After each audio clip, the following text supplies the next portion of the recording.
Hey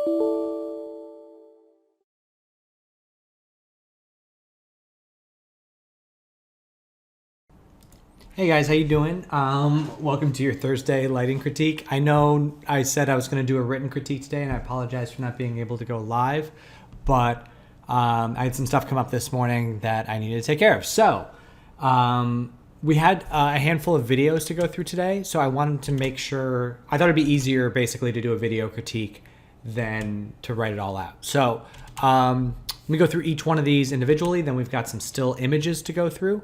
But first off, we got Brenda. So the lighting overall looks great. The timing of the motion feels good too. It feels a little stair-steppy to me. Like it feels like it's the same footage but just slowed down a lot. Do you know what I mean? Like there's only one frame for every 3 frames that we're actually seeing. So if that's the case and we're stuck on using this, maybe it's okay to speed it up just a little bit. I would also try and work on making the bright parts just a little bit brighter. And yeah, I think that would be just about it, because I think it's looking really good otherwise. All right, Holly, much better than the last iteration. You got the sun going on outside there. We've got more fill light on the character. This car that drives in is a little bit too saturated. But all in all, I think our structure is starting to fall into place. Now, there's some detail stuff that I'd like to take a look at, and it's really difficult with this level of noise on it. So what I would suggest we do for the next few iterations is let's just pick a frame, maybe like something like even just something like this would be good. Where you can see her, you can see the boy, you can see some of the background. Because I want to just see it in kind of its full render capabilities, but on just one frame, because I don't want to lose iterations to having to wait all the frames to render. So, because what I want to look at is things like in her fill value, like when there's this, I want to try and get some more shaping and detail in there. Their eyes are still not quite right, so I want to take a minute to dial those in, make sure the value of her shirt's okay, and then also see if we can work on the background lighting. Because the camera is relatively stationary to them, I think we can just do one frame for now and then render it out again and see how it looks. So, but yeah, definitely making some good progress. Jordan, this one looks cool. You're talking about having it flicker. I would say so, because the first 100 frames or so, it's almost like it's just like stuck on the frame. It's like 2D just kind of pasted on top, and until it starts to move here like halfway through, you don't really get as much of a sense that it's in the 3D space other than the light on the wall. A couple other things about him are that I would just watch out for. There's a few points where you can really the light really penetrates through his cheeks into his mouth, and I'd like to see the inside of his mouth get a little bit darker if that's possible. And then there's a few frames where so like on some frames his tongue is very dark, and on others when it kind of pops out it's very super saturated red. So I would just do that. And also I was looking at, I think the subsurface on his chest might be a little strong, and I don't suggest that you necessarily go back and re-render that. I would just perhaps maybe draw a roto in here, and then using a hue correct, just pull out some of the red value a little bit. It's just like a little bit too red. And there's a part too. Yeah, even at the end a little bit, his head feels a little bit subsurfacey. And then there is something floating right here. Like watch this little dot. It's like it almost looks like an iding that's just kind of over there. Something. So just look into that as well. All right, Kat. So we have a great job with the rendering. Like you said, there's some issues with the dress. Like there's the pinch down here, some pop throughs there. It gets a little swimmy in here, in that you can see and there's also like patches where it gets kind of blurry. In terms of Now, I know you said that you paid for the render farm, you got all that. Cool. We'll leave the lighting as is. There's a couple little things that I'd like to try and tweak in the comp if possible. Number one would be, there's two things. In this shot, I want him to be a little bit brighter, just so we can kind of read his face off in the background, specifically like we lose his hat in there. So if you've got him separated, or you can crypto mat him, or some way of isolating him, I would just maybe make him just a touch brighter.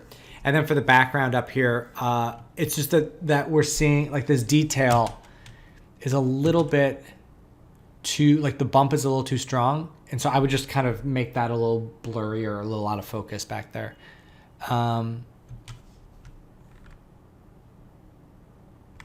then as I was kind of stepping through this transition between this and this, and I think that the second shot, this shot, she could be a little bit brighter to match this level, and then it can kind of transition up. So like by frame, whatever, like let's see where it starts on. So, on frame 133, make her brighter, and by the time we get to frame 150, actually when she fully stands up, I would pull that off and then allow her to be at her full darkness, like maybe 143. So over those 10 frames, just animate her getting a little bit dark, animate her returning to this value.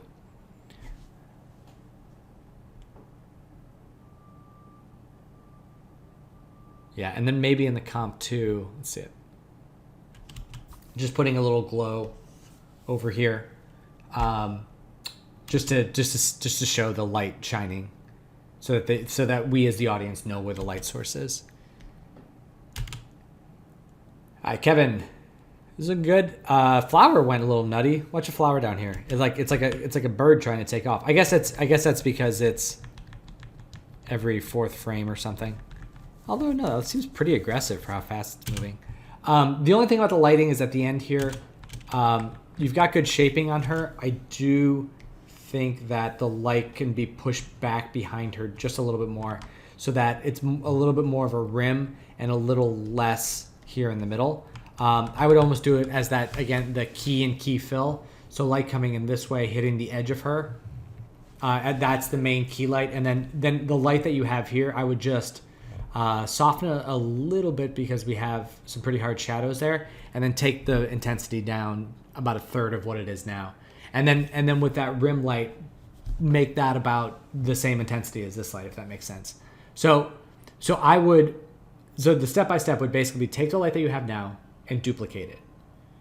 The duplicated light, rotate it back around this way and make the intensity of that about 2/3, make 70% of what this value is. Then you take your original, which is still in the exact same location, take off the specularity and make it about 1/3 of the intensity. And then you'll have a nice little brighter edge rim that will combine with this one that's a little more frontal, but it'll be a greater fall off and more emphasis right on the edge. That would be my advice with that one. Top into Photoshop here. So we've got Rubi and Justin. So for Justin, the reference is really, really cool. It's unique in that its read is this dark shape over this bright spot on the background.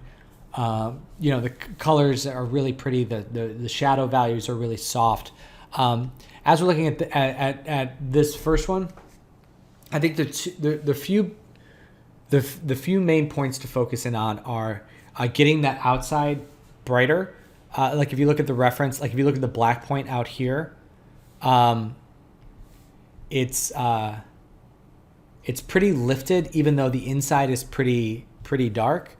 Where yours, this inside, this light is pretty bright, and the outside is very dark. So it's like, I'm not convinced that the same light that would hit here is the light that's outside that window.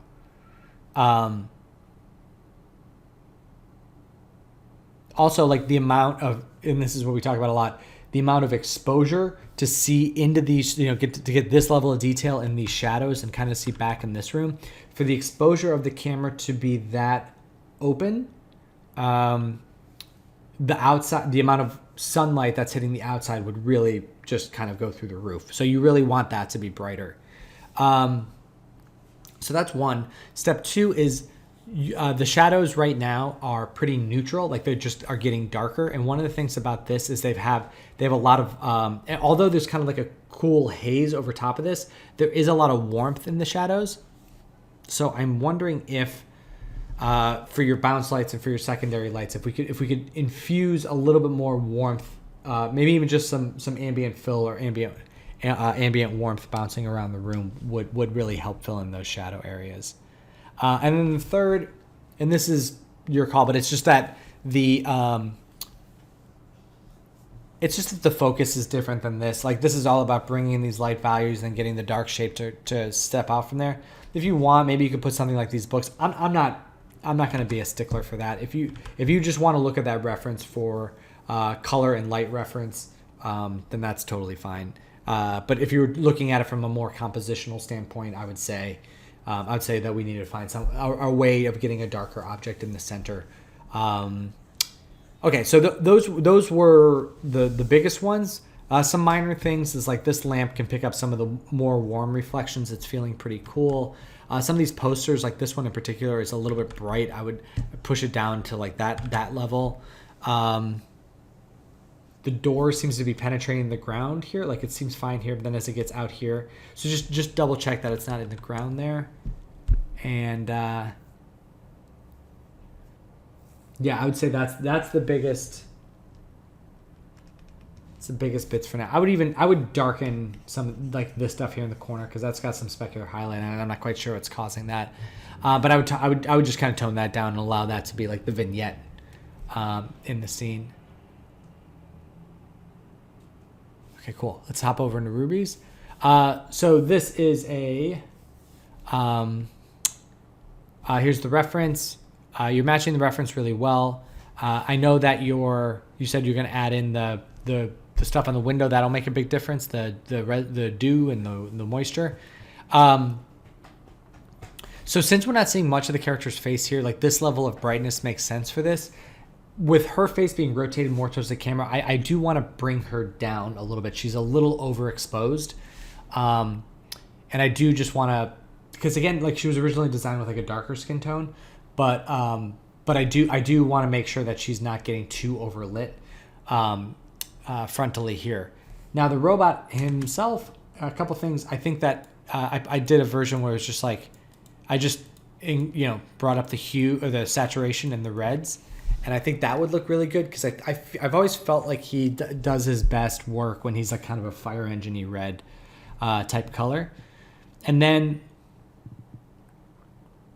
I know you're looking into the eyes. It's a weird angle if you're having any sort of caustic. So what I would do is if it was me, I would completely take off. I don't know what her eye geo is, but usually there's a cornea or like a outer lens outside the eye and outer eye. In my initial renders, I would totally turn that off, and then just do some passes with that eye turned on to pick up some reflections and stuff. Because I think that when we're looking at it from this angle, it can cause some weirdness. The shadows in here, I think, like looking at your reference, I think those can get a little bit warmer.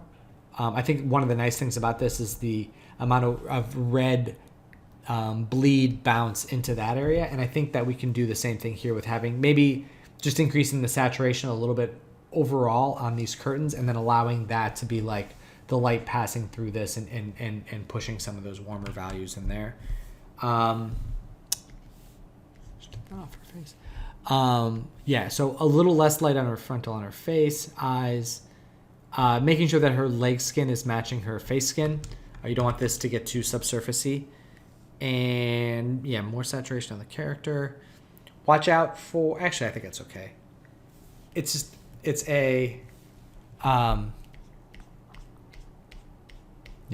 a difference here with, I think it's okay because we're seeing a lot of bright light out there. Yeah, that's fine. I was going to say this is feeling a little bit broad and dusty, and but I think it's okay. I think it's good.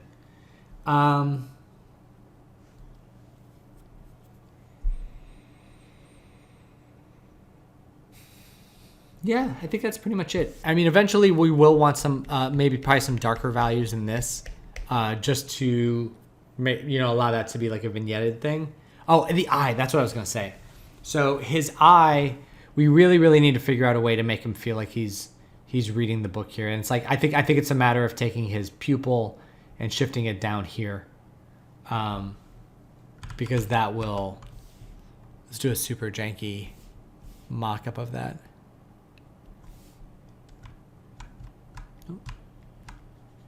So like if I take the eye out,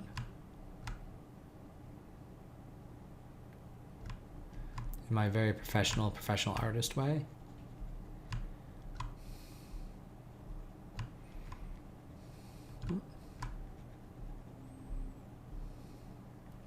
like if I took the eye and put it more, let's do this.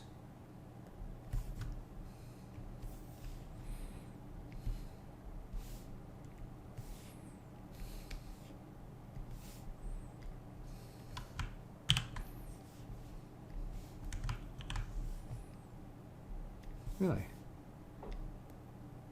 Huh. Weird. Why is it not? Oh, I guess I don't have anything selected.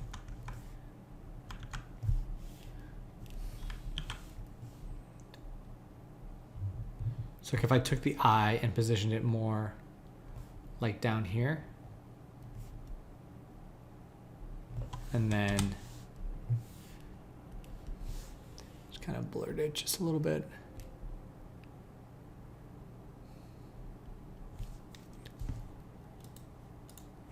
Huh.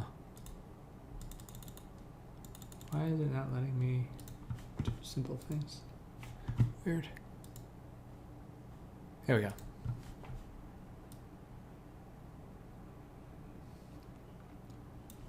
Kind of blur it a little bit.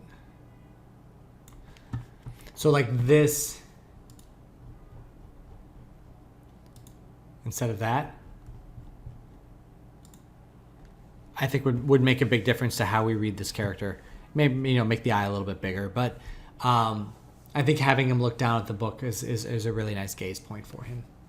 All right, so that's it for today. Let me know if you guys have any questions. And again, I apologize for missing out on the live side, but I will see you all tomorrow. All right, happy lighting, everybody.